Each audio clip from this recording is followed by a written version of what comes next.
जय हिंद एवरीवन। मैं साधना द्विवेदी आप लोगों का श्री राम पब्लिक स्कूल के ऑनलाइन क्लास में स्वागत है। पिछले वीडियो में मैंने आप लोगों को हिंदी साहित्य का पाठ 5 का भाग 1 पढ़ाया था, जिसका शीर्षक था मिठाई वाला, जिसमें ये बताया गया था कि एक आदमी था जो बच्चों के लिए खिलौने लाकर बेचता था और गली में मीठे सुर में कहता था, बच्चों को बहलाने वाला खिलौने वाला, जिससे छोटे छोटे बच्चे उसे घेर कर और उससे खिलौने खरीदते थे। खिलौने वाला सभी को सस्ते में ही खिलौने देकर चला जाता था। चुन्नू और मुन्नू नाम के 2 बच्चे थे। उन्होंने भी खिलौने खरीदे और ला करके अपनी माँ को दिखाया, तो उनकी माँ ने पूछा कि खिलौने कितने में लाए हो? दोनों ने बताया 2 पैसे में। 2 पैसे में बताने से उनकी माँ चकित रह गईं और सोचती रहीं कि वो कैसे इतने सस्ते खिलौने देकर चला गया। तो अब मैं आज इसी कहानी का दूसरा भाग पढ़ा रही हूँ, तो ध्यानपूर्वक सुनिए। 6 महीने बाद नगर भर में 2-4 दिनों से एक मुरली वाले के आने का समाचार फैल गया। 6 महीने तक वो खिलौने वाला नहीं आया। उसके बाद एक मुरली वाला आने लगा, जिसका समाचार नगर भर में फैला हुआ था। लोग कहने लगे, भाई वाह, मुरली बजाने में वह एक ही उस्ताद है। उसकी मुरली की ध्वनि सुनकर लोग कहते थे कि वह क्या मुरली बजाता है, वो मुरली बजाने में प्रवीण है, यानी ज्ञानी है। मुरली बजाने का ज्ञानी है। उस्ताद यानी ज्ञानी। उस्ताद का अर्थ गुरु भी होता है। मुरली बजाकर गाना सुनाकर वह मुरली बेचता भी है, सो भी 2-2 पैसे में। लोग कहते हैं कि वो मुरली बजाता है और उसके साथ गाना भी गाता है और अपनी मुरली बेचता है। कितने में बेचता है? 2-2 पैसों में बेचता है। भला इसमें उसे क्या मिलता होगा? लोग सोचते हैं कि आखिर 2 पैसे लेकर वह मुरली दे देता है, तो इतने में उसे क्या फ़ायदा होता होगा? मेहनत भी तो ना आती होगी। मुरली बनाने में जो मेहनत लगती है, जो परिश्रम लगता है, उसकी भी कीमत उसे नहीं मिलती होगी। एक व्यक्ति ने पूछ लिया, कैसा है वह मुरली वाला? मैंने तो उसे नहीं देखा। एक व्यक्ति ने पूछा कि कैसा है वह मुरली वाला? मैंने तो उसे अभी तक नहीं देखा है। उत्तर मिला। अब उत्तर क्या मिला? उम्र तो उसकी अभी अधिक ना होगी। तो उसे उत्तर मिलता है कि उसकी उम्र जो है, उम्र यानी आयु, उसकी आयु अधिक अभी नहीं है, यही 30-32 का होगा। दुबला पतला गोरा युवक है, बीकानेरी रंगीन साफा बांधता है। रंगीन साफा बांधता है। साफा मीन्स होता है एक तरह की पगड़ी जो कुछ अधिक ऊंची होती है। वही तो नहीं जो पहले खिलौने बेचा करता था। फिर वो व्यक्ति पूछता है कि कहीं ये मुरली बेचने वाला वही व्यक्ति तो नहीं है जो पहले खिलौने बेचने आया करता था? क्या वह पहले खिलौने भी बेचा करता था? फिर दूसरा व्यक्ति पूछता है कि क्या वह पहले खिलौने भी बेचता था? हाँ, जो आकार प्रकार तुमने बतलाया उसी प्रकार का वह भी था। फिर वो व्यक्ति कहता है कि हाँ, ऐसे ही आकार का, ऐसे ही गोरा दुबला पतला वह भी था जैसा तुम बता रहे हो। तो वही होगा, पर भाई है वह एक उस्ताद। दूसरा व्यक्ति कहता है, हाँ, हो सकता है वही हो, लेकिन वास्तव में वह एक ज्ञानी है, वह एक प्रवीण है, बुद्धिमान है। प्रतिदिन इसी प्रकार उस मुरली वाले की चर्चा होती। रोजाना उस मुरली वाले की चर्चा लोग करते थे। चर्चा यानी बातचीत। प्रतिदिन नगर की प्रत्येक गली में उसका मादक मृदुल स्वर सुनाई पड़ता। प्रतिदिन हर गली में उसकी जो मृदुल स्वर यानी कोमल, मृदुल मीन्स होता है कोमल, स्वर यानी ध्वनि सुनाई पड़ती, बच्चों को बहलाने वाला मुरलिया वाला। और वो क्या गाकर अपनी मुरली बेचता था कि बच्चों को बहलाने वाला मुरलिया वाला। रोहिणी ने भी मुरली वाले का यह सुर सुना, रोहिणी ने भी मुरली वाले का यह स्वर सुना। रोहिणी यानी चुन्नू मुन्नू की माँ ने भी मुरली वाले का यह स्वर, यह ध्वनि सुना। तुरंत ही उसे खिलौने वाले का स्मरण हुआ है। रोहिणी ने को भी उसी खिलौने वाले का याद आ गया जो प्रारंभ में आता था और खिलौने बेचता था, यानी 6 महीने पहले जो आकर खिलौने बेचा करता था, उसकी याद आ गई। स्मरण यानी याद। उसने मन ही मन कहा, खिलौने वाला भी इसी तरह गा गा कर खिलौने बेचा करता था। वो मन में ही सोचने लगी कि हाँ, ऐसे ही खिलौने वाला भी आता था और यही ऐसे ही गाता था और खिलौने बेचता था। रोहिणी उठकर अपने पति विजय बाबू के पास गई। जरा उस मुरली वाले को बुलाओ तो चुन्नू मुन्नू के लिए ले लो। रोहिणी अपने पति के पास जाती है और कहती है कि उस मुरली वाले को बुला दो, मैं चुन्नू मुन्नू के लिए मुरली ले लूँ। क्या पता यह फिर इधर आए ना आए। रोहिणी कहती है पता नहीं अब ये इधर आएगा या नहीं आएगा। वे भी जान पड़ता है पार्क में खेलने निकल गए हैं। रोहिणी कहती है कि बच्चे जो हैं वो लगता है कि पार्क में खेलने चले गए। विजय बाबू एक समाचार पत्र पढ़ रहे थे। उसी तरह उसे लिए हुए वे दरवाजे पर आकर मुरली वाले से बोले, क्यों भाई, किस तरह देते हो मुरली?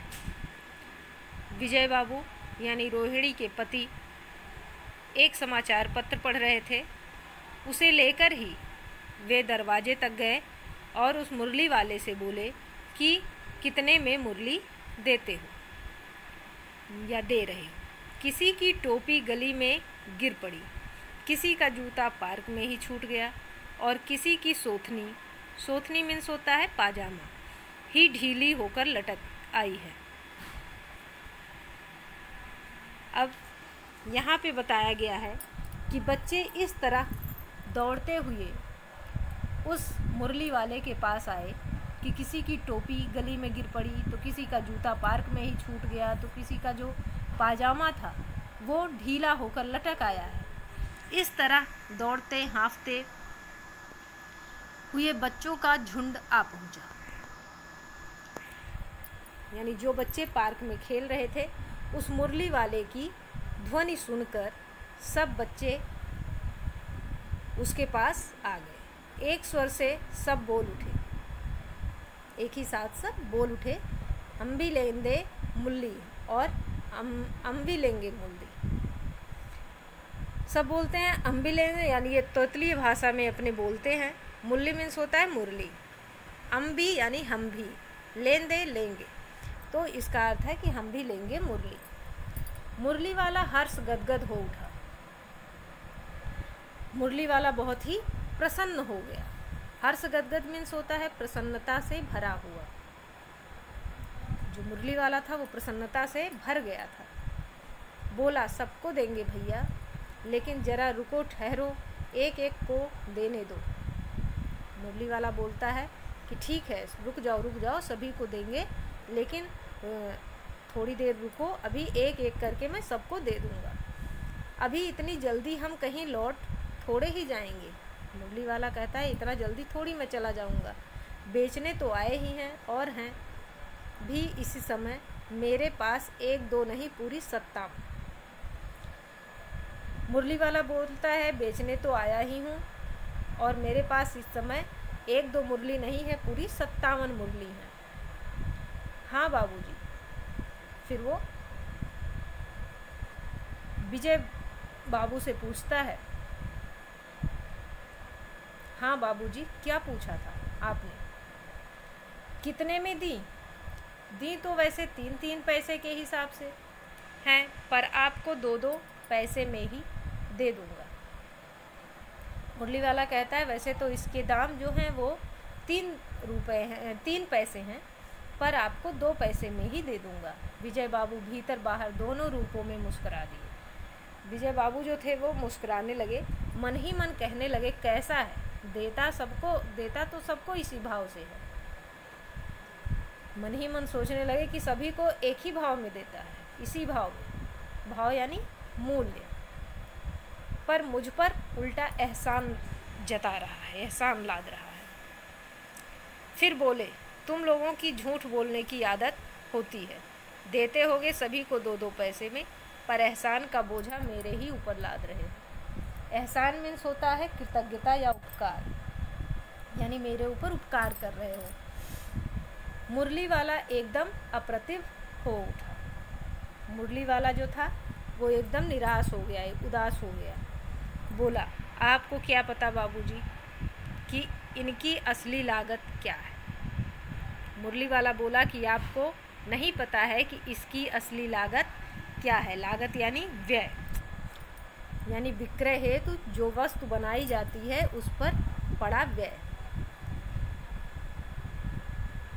यह तो ग्राहकों का दस्तूर होता है कि दुकानदार चाहे हानि उठाकर चीज़ क्यों ना बेचे, पर ग्राहक यही समझते हैं दुकानदार मुझे लूट रहा है। मुरली वाला कहता है कि यह तो ग्राहकों का, ग्राहक यानी जो वस्तु खरीदते हैं, सामान खरीदते हैं, उन्हें ग्राहक बोलते हैं। मुरली वाला कहता है कि ग्राहकों का यही दस्तूर है, यही रीति है, यही तरीका है कि वो कितना भी दुकानदार हानि उठाकर सामान बेचे, उन्हें विश्वास नहीं होता है। वो यही सोचते हैं कि ये दुकानदार जो है वो मुझे लूट रहा है। आप भला काहे को विश्वास करेंगे? फिर मुरली वाला कहता है कि आप क्यों विश्वास करेंगे, लेकिन सच पूछिए तो बाबूजी असली दाम 2 ही पैसा है। आप कहीं से 2 पैसे में ये मुरली नहीं पा सकते। मैंने तो पूरी 1000 बनवाई थी, तब मुझे इस भाव पड़ी है। मुरली वाला कहता है कि सच पूछिए तो इसका जो असली दाम है वो 2 ही पैसा है, लेकिन आप इसे कहीं से भी 2 पैसे में नहीं पा सकते, क्योंकि मैंने इसे इस दाम में तब पाया जब मैं 1000 मुरली बनवाया था, यानी थोक भाव में जब मैं इसे लिया तब मैं इसे पाया था। विजय बाबू बोले, अच्छा मुझे ज़्यादा वक्त नहीं है, जल्दी से 2 ठो निकाल। विजय बाबू मुरली वाले से बोले कि ठीक है, मेरे पास बहुत ज़्यादा समय नहीं है, जल्दी से 2 मुरली निकाल दो। 2 मुरलियाँ लेकर विजय बाबू फिर मकान के भीतर पहुंच गए। मुरली वाला देर तक उन बच्चों के झुंड में मुरलियाँ बेचता रहा। उसके पास कई रंग की मुरलियाँ थीं। विजय बाबू 2 मुरली खरीदे और उसको लेकर मकान के अंदर चले गए। मुरली वाला बहुत देर तक उन बच्चों के झुंड में मुरली को बेचता रहा। उसके पास एक रंग की नहीं, कई रंग की मुरलियाँ थीं। बच्चे जो रंग पसंद करते, मुरली वाला उसी रंग की मुरली निकाल देता। यह बड़ी अच्छी मुरली है, तुम यही ले लो बाबू। राजा बाबू, तुम्हारे लायक तो बस यह है। हाँ भैया, तुमको वही देंगे, ये लो। मुरली वाला सभी को ऐसे ही कह के सभी बच्चों को मुरलियाँ देता रहा और बेचता रहा। तो आज बस इतना ही। अब आप लोगों को आगे की कहानी नेक्स्ट भाग में, यानी नेक्स्ट पार्ट में बताऊंगी। तो अब इस भाग से कुछ प्रश्न हैं, उन प्रश्नों के उत्तर आपको अपनी उत्तर पुस्तिका में लिखने हैं। सबसे पहला प्रश्न है, नगर भर में क्या समाचार फैल गया। दूसरा प्रश्न, मुरली वाला मुरली कितने पैसे में बेचता था। तीसरा प्रश्न, मुरली वाला कैसा दिखाई पड़ता था। चौथा प्रश्न, प्रतिदिन किसकी चर्चा होती थी। पांचवा प्रश्न, मुरली वाला क्या गाकर मुरली बेचता था। छठा प्रश्न, रोहिणी ने अपने पति से क्या कहा। सातवां प्रश्न, मुरली वाले ने कितनी मुरली बनवाई थी। तो आपका ये प्रश्न है, इनके उत्तर आप अपनी उत्तर पुस्तिका में लिख लीजिएगा और जितने भी लाल रंग से रेखांकित शब्द हैं उनके अर्थ भी लिख लीजिएगा और याद कर लीजिएगा। धन्यवाद।